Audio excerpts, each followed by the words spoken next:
Good morning students. आज हम SST में इकोनॉमिक्स का फर्स्ट चैप्टर स्टडी करेंगे जो कि डेवलपमेंट है। ये डेवलपमेंट जो है वो क्या होती है? जब किसी चीज की तरक्की होती है, चाहे वो कंट्री हो चाहे वो एक पर्सन हो, ठीक है, that is development. And in economic language जब आपकी पर कैपिटा इंक्रीज होती है, आपका पॉवर्टी जो है रिडक्शन होती है, लिविंग स्टैंडर्ड जो है आपका इम्प्रूव होता है, उसको क्या बोलते हैं? आप डेवलपमेंट बोलते हैं। ठीक है, तो डेवलपमेंट क्या हुई?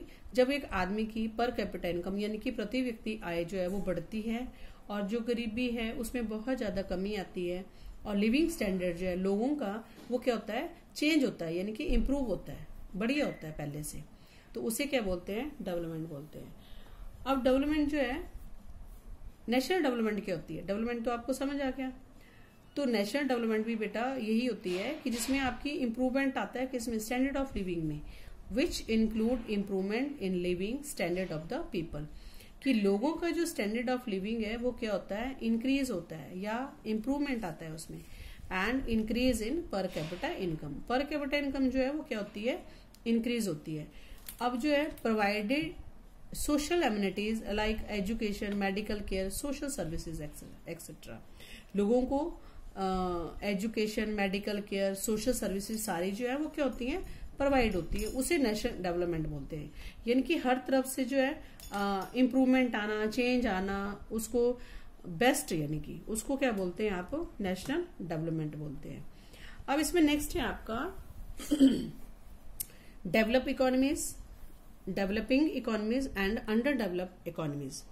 तो डेवलप्ड इकोनॉमीज यानी कि जो इकोनॉमीज डेवलप हो चुकी है, दैट इज डेवलप्ड इकोनॉमी। जैसे हाई लेवल ऑफ पर कैपिटा इनकम है, हाई स्टैंडर्ड ऑफ लिविंग है, यानी कि जहां पर जो है पर कैपिटा इनकम जो है वो हाई लेवल है एंड स्टैंडर्ड ऑफ लिविंग है जो हाई लेवल है, that economies are called developed economy. जैसे आपका यूएसए है, जापान है, जर्मनी है, यूके है, सिंगापुर है, एक्सेट्रा। ये जो कंट्रीज हैं ये कौन सी कंट्रीज हैं? डेवलप्ड कंट्री, क्योंकि यहाँ पर जो है लोगों का स्टैंडर्ड ऑफ लिविंग, लोगों का पर कैपिटा इनकम जो है वो बहुत ज्यादा हाई लेवल का है। ठीक है, अब ऐसे ही लेते हैं आप डेवलपिंग इकोनॉमीज। तो डेवलपिंग, आपको डेवलपिंग से समझ आ रहा है कि वो चीज, वो इकोनॉमीज जो अभी क्या कर रही है? Which are passing through the stages of growth and development. कि वो इस स्टेज को अभी ग्रोथ एंड डेवलपमेंट को पास कर रही हैं। मतलब फुली ग्रोथ नहीं है, फुली डेवलप नहीं है, वो सिर्फ क्या कर रही है? Passing through the stages. अब इसमें कौन कौन सी कंट्रीज आती है? आपका इंडिया, इंडोनेशिया, मलेशिया, ये जो सारी कंट्री है ये डेवलपिंग कंट्री है, क्योंकि यहाँ पर अभी डेवलप क्या हो रहा है? हो रही है। ठीक है, नेक्स्ट है आपका ये अंडर डेवलप इकोनॉमीज।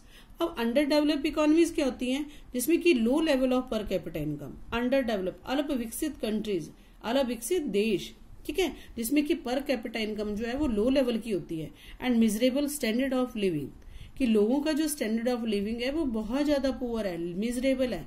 ठीक है, तो आपकी 3 इकोनॉमीज है, developed economies, developing economies and under developed economies. ठीक है, तो इसके साथ है अब हम पढ़ेंगे इकोनॉमी क्या होती है। ठीक है, ये इकोनॉमी जिसमें कि सारी आपकी economic activities, it is a sum total of all the economic activities like production, consumption, distribution, exchange etcetera. ये सारी क्या होती है आपकी? जिसमें कि सभी चीजें इंक्लूड होती हैं। इकोनॉमिक एक्टिविटी, प्रोडक्शन इंक्लूड होता है, कंजप्शन, डिस्ट्रीब्यूशन, एक्सचेंज, ये सारी चीजें इंक्लूड होती हैं, उसको इकोनॉमी बोलते हैं। ठीक है, अब आपकी इकोनॉमी के बाद आता है आपका नेशनल इनकम। नेशनल इनकम क्या होती है बेटा? नेशनल इनकम वो इनकम होती है जो हमारी कंट्री में ऑल गुड्स एंड सर्विसेज जो प्रोडक्शन हो रही है उसकी total value and net income from abroad during a year. यानी कि एक साल के अंदर, किसी भी ईयर को ले लेते हैं आप, जिस साल की आपको नेशनल इनकम फाइंड आउट करनी है, उस साल में जो हमारी कंट्री के अंदर जो है total value of all goods and services, जो भी गुड्स बन रही हैं एंड जो सर्विसेज है प्रोडक्शन हो रही है जिनकी, उसकी टोटल वैल्यू फाइंड करनी है। एंड उसमें क्या प्लस होगा? आप नेट इनकम फ्रॉम अब्रॉड, कि अब्रॉड से जो इनकम है हमारी, एक साल के अंदर उन सारों को प्लस करके जो है आपकी क्या निकलती है, नेशनल इनकम निकलती है। अब आपने पीछे प्रोडक्शन पढ़ा, सुना प्रोडक्शन, तो ये प्रोडक्शन क्या होती है बेटा? प्रोडक्शन आपने शायद लास्ट क्लास में भी पढ़ा था कि प्रोडक्शन क्या होती है, जो भी आपका रॉ मटेरियल होता है उसको कन्वर्ट करना किसी वैल्यूएबल या यूजफुल थिंग्स में। Valuable and useful things is called production, कि रॉ मटेरियल को चेंज करना वैल्यूएबल एंड यूजफुल थिंग्स में, दिस इज कॉल्ड प्रोडक्शन। ठीक है। एंड आप पर कैपिटा इनकम, पर कैपिटा इनकम क्या होती है? It is the average income of the people of a country in a definite period, कि इसमें जो है एवरेज इनकम, लोगों की एवरेज इनकम निकाली जाती है कंट्री की, दैट इज पर कैपिटा इनकम, यानी कि पर पर्सन जो है उसकी जो है इनकम कितनी है, यानी कि आय कितनी है, पर कैपिटा इनकम कितनी है। ठीक है। तो ये जो आपकी नेशनल इनकम होती है उसको डिवाइड कर दिया जाता है किससे? आपकी जो पॉपुलेशन होती है। ठीक है। तो इस हिसाब से आपकी क्या निकलती है, आपकी पर कैपिटा इनकम निकल जाती है। ठीक है। पर कैपिटा का इनकम मतलब ये नहीं है बेटा कि सारे व्यक्ति जो भी है टोटल कंट्री में जो भी व्यक्ति हैं, जैसे मानना पर कैपिटा इनकम 500 है या 5000 है, ठीक है, तो इसका मतलब ये नहीं कि हर व्यक्ति की इनकम जो है वो 5000 ही होगी। किसी की 5000 से बहुत ज्यादा होगी, किसी की 5000 से कम होगी। ठीक है। तो पर कैपिटा इनकम हम निकालते हैं नेशनल इनकम और आपका डिवाइड बाय जो आपकी पॉपुलेशन होती है, टोटल पॉपुलेशन होती है, उससे आपकी पर कैपिटा इनकम जो है वो निकल आती है। ठीक है। आपका अंडर डेवलप्ड इकोनॉमीज तो मैंने आपको बता ही दिया क्या होता है। नेक्स्ट है आपका सस्टेनेबल डेवलपमेंट। डेवलपमेंट हमने पढ़ा कि जिसमें कि क्या होता है, इंक्रीज इन पर capita income, reduction in poverty, improvement in standard of living. अब ये चीजें इंक्रीज कैसे होती हैं, या पॉवर्टी जो है वो डिक्रीज कैसे होती है या कम कहती है, रिडक्शन कैसे होती है उसमें, या आपकी इनकम इंक्रीज कैसे होती है, या आपका स्टैंडर्ड ऑफ लिविंग इंक्रीज कैसे होता है। ठीक है। इसको तो हम डेवलपमेंट बोलते हैं ना, लेकिन इसको सस्टेन करना, सस्टेनेबल डेवलपमेंट, कि सस्टेनेबल डेवलपमेंट जो है ये वो प्रोसेस है, it is that process of economic development which aims, उसका एम्स क्या है, at maintaining the quality of life of both the present and the future generation without harming the natural resources and environment। कि आप जो है economic development इस तरीके से होनी चाहिए कि आप जो है जैसे जो प्रेजेंट एंड फ्यूचर जनरेशन है उनके लिए भी वो जो डेवलपमेंट है या फिर वो जो रिसोर्सेज हैं आपके, उनको जो है वो यूज कर सके। जैसे नेचुरल रिसोर्सेज हैं, नेचुरल एनवायरनमेंट है आपका, ठीक है, इनको जो है विदाउट हार्मिंग, बिना किसी हानि पहुंचाए जो है वो लोग जो है इसको आने वाली जनरेशन के लिए उसको जो है छोड़ देते हैं, ताकि जो है आने वाली जनरेशन जो है उसका भी यूज कर सके, नेचुरल रिसोर्सेज का एंड एनवायरनमेंट का। ठीक है। तो इसे बोलते हैं सस्टेनेबल डेवलपमेंट, यानी कि उसको डेवलपमेंट को जो है रोक के रखना, या मतलब आने वाली जनरेशन के लिए उसका यूज कर ताकि वो उस चीज को यूज कर सके। नेचुरल रिसोर्सेज हैं, there are limited natural resources, अगर हम नेचुरल रिसोर्सेज का मिस यूज करते हैं तो जो आने वाली जनरेशन है वो कैसे उसका यूज करेंगी। ठीक है। तो हमें क्या करना है, उनको प्रिजर्व करना है या उसको इस ढंग से यूज करना है ताकि जो है वो जो फ्यूचर जनरेशन है उसका यूज जो है वो भी कर सके, दैट इज सस्टेनेबल डेवलपमेंट। ठीक है।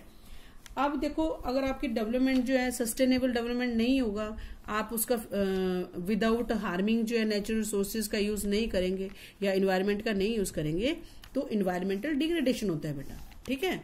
तो ये इन्वायरमेंटल जो डिग्रेडेशन है उसके एग्जाम्पल जैसे construction of dam, deforestation, burning of coals and mineral oils, use of fertilisers and pesticide, soil erosion. ठीक है। तो ये इन्वायरमेंटल डिग्रेडेशन के एग्जाम्पल हैं। अब कंस्ट्रक्शन ऑफ डैम से कैसे इन्वायरमेंटल डिग्रेडेशन होता है, जैसे आप डैम को बना रहे हैं, तो माना आपको इस जगह डैम बनाना है या यहाँ ये डैम बनेगा जो भी है, तो वहां पर मे बी कोई फॉरेस्ट हो या कोई रहने का स्थान हो लोगों का, कि जहां पर लोग रह रहे हो, या कोई स्कूल हो या कुछ भी ऐसा हो सकता है। ठीक है। तो वहां पर माना ये डैम बन रहा है, कंस्ट्रक्शन ऑफ डैम है, तो हम उन चीजों को क्या करना पड़ता है, हटा देना पड़ता है। जैसे फॉरेस्ट है, माना फॉरेस्ट को अगर आप कटेंगे नहीं तो वो डैम कैसे बनेगा। ठीक है। तो ये जो कंस्ट्रक्शन ऑफ डैम है वो भी इन्वायरमेंट को डिग्रेड करता है। ठीक है। नेक्स्ट है डिफॉरेस्टेशन। अब डिफॉरेस्टेशन क्या होता है, फॉरेस्ट को कटना, दैट इज डिफॉरेस्टेशन। अब अगर हम फॉरेस्ट को लगाएंगे नहीं, पेड़ और नहीं लगाएंगे, तो अगर फिर उनको काटते जाएंगे तो डिफॉरेस्टेशन, अगर डिफॉरेस्टेशन पेड़ बार बार कटते रहेंगे या उन्हें काटते रहेंगे तो क्या होगा, हमें ऑक्सीजन नहीं मिलेगा, हमें जो है बारिश जो है वो इसी से आती है। जो बड़े बड़े घने जंगल हैं ये भी बारिश लाते हैं, या हमें ऑक्सीजन मिल रही है या हमें मेडिसिन मिल रही है, ठीक है। अगर हम इनको काटते हैं तो इन्वायरमेंटल डिग्रेडेशन जो होती है, तो ये एग्जाम्पल एनवायरमेंटल डिग्रेडेशन का है। Burning of coals and mineral oils, इनको जलाना, कोल्स को, मिनरल ऑयल्स को जलाना, ये भी जो है आपका इन्वायरमेंटल डिग्रेडेशन है। इससे भी आपकी इन्वायरमेंट जो है वो डिग्रेडेशन होती है, ठीक है। नेक्स्ट है use of fertilizer and pesticide. जैसे आप फर्टिलाइजर और पेस्टिसाइड का यूज करते हैं, बहुत ज्यादा यूज करते हैं, तो उससे क्या होता है, हमारी जो सॉइल होती है उसकी जो एक कैपेसिटी होती है, यानी कि या उसकी उपजाऊपन होता है, वो क्या हो जाता है, खत्म हो जाता है। इससे भी आपकी इन्वायरमेंटल जो है वो डिग्रेड होती है, ठीक है। नेक्स्ट है आपका सॉइल इरोजन। ये जो सॉइल इरोजन है, जैसे आपका कोई खेत है या कोई आपकी कुछ भी है, जैसे उसको वहां बहुत ज्यादा पानी आ रहा है या आपने सही तरीके से उसको नहीं बनाया गया है, तो उससे आपकी मिट्टी जो है वो कम होनी शुरू हो जाती है, ठीक है। तो ये भी जो है आपका इन्वायरमेंटल डिग्रेडेशन का एक एग्जाम्पल है, ठीक है। अभी जो बेटे लास्ट पेपर हुआ था अभी 10th क्लास में, उसमें एक क्वेश्चन आया था यूएनडीपी की फुल फॉर्म। तो यूएनडीपी जो है उसकी फुल फॉर्म है यूनाइटेड नेशनल डेवलपमेंट प्रोग्राम। क्या है, यूनाइटेड नेशनल डेवलपमेंट प्रोग्राम, ठीक है। ये जो है अब आपका WHO एक वर्ल्ड बैंक है आपका, ठीक है। वर्ल्ड बैंक का तो आपको पता ही है कि जिसमें जो है आपकी इकोनॉमिक डेवलपमेंट जो है वो सिर्फ किससे रिलेटेड है, पर कैपिटा इनकम से रिलेटेड है। लेकिन आपका यूएनडीपी अगर बाई चांस इसका कभी डिफरेंस आ जाता है, आपको शायद मेरे को लगता है एक्सरसाइज में आपका एक क्वेश्चन भी है एक, कि what is the difference between the both of UNDP and world bank, ठीक है। तो यूएनडीपी जो है it has taken education, health, life expectancy components as the base for development, कि इसमें जो इन सारी चीजों को लिया जाता है, एजुकेशन को, हेल्थ को, आपकी लाइफ में आप क्या क्या सोचते हैं, ठीक है। इसका जो है डेवलपमेंट का बेस है ये सारा। लेकिन आपका जो वर्ल्ड बैंक है उसमें it has taken per capita income as the base of economic development. इसमें जो अगर इकोनॉमिक डेवलपमेंट को देखा जाएगा तो सिर्फ इसमें पर कैपिटा इनकम को देखा जाएगा। लेकिन यूएनडीपी में अगर आप देखा जाए तो उसमें एजुकेशन, हेल्थ, आपकी लाइफ, क्या क्या आप सोचते हैं, ठीक है, उस चीजों के बारे में सारा को जो देखा जाए तब उसे डेवलपमेंट बोलते हैं। लेकिन वर्ल्ड बैंक में सिर्फ पर कैपिटा इनकम जो है वो बेस रखा जाता है, कि it has taken per capita income as the base of economic development, ठीक है। यूएनडीपी ये ब्रॉड कॉन्सेप्ट है एंड वर्ल्ड बैंक जो है नैरो कॉन्सेप्ट है। अब ये ब्रॉड कॉन्सेप्ट कैसे है, क्योंकि ये बेस्ड ऑफ ह्यूमन डेवलपमेंट, ये ह्यूमन डेवलपमेंट के ऊपर बेस्ड है। एंड आपका जो वर्ल्ड बैंक है वो इनकम बेस्ड है, सिर्फ उसमें इनकम से रिलेटेड जो है उसको बेस करके जो है आपकी इकोनॉमिक डेवलपमेंट के बारे में देखा जाता है कि आपकी पर कैपिटा इनकम बहुत ज्यादा है, इट मीन्स इकोनॉमिक डेवलपमेंट हो रही है। लेकिन आपका जो यूएनडीपी है वो हर चीज को देखेगा, एजुकेशन, हेल्थ, हर चीज को देख के देन वो डेवलपमेंट के बारे में देखता है कि अगर लोगों की हेल्थ अच्छी है, उनकी एजुकेशन अच्छी है, तब डेवलपमेंट हो रही है, ठीक है। तो इसलिए ये ब्रॉड कॉन्सेप्ट है and this is narrow concept है, ठीक है। तो इसके साथ बेटा ये आपका जो फर्स्ट चैप्टर है डेवलपमेंट जो है वो कंप्लीट होता है। अगर आपको इसमें से कुछ चीज पूछनी हो तो आप मुझे व्हाट्सएप मैसेज करके पूछ सकते हैं। कोई चीज समझ ना आई हो तब आप उसको उसी में व्हाट्सएप मैसेज के द्वारा पूछ सकते हैं मेरे को। और ये जो चैप्टर है आपका ये कंप्लीट हो चुका है। तो आपने क्या करना है बेटा, इसका जो एक्सरसाइज है वो एक्सरसाइज जो है वो कंप्लीट करनी है। मैं आपको क्वेश्चन कल बता दूंगी, या फिर आप देखना जो आपको क्वेश्चन लगता है कि कौन कौन से क्वेश्चन इसमें करने हैं, वो एक्सरसाइज जो है इसकी कंप्लीट करके मुझे जो है व्हाट्सएप करना है आपने। जब आपकी एक्सरसाइज कंप्लीट हो जाएगी तो मुझे आपको व्हाट्सएप करना है मेरे नंबर पर, ताकि मैं उसको चेक कर सकूं। और उसमें अपना नाम जो है वो मेंशन करना है, ताकि मुझे पता चले कि किस बच्चे की नोटबुक जो है वो ये उसने नोट्स बनाने शुरू कर दिए हैं। Thank you.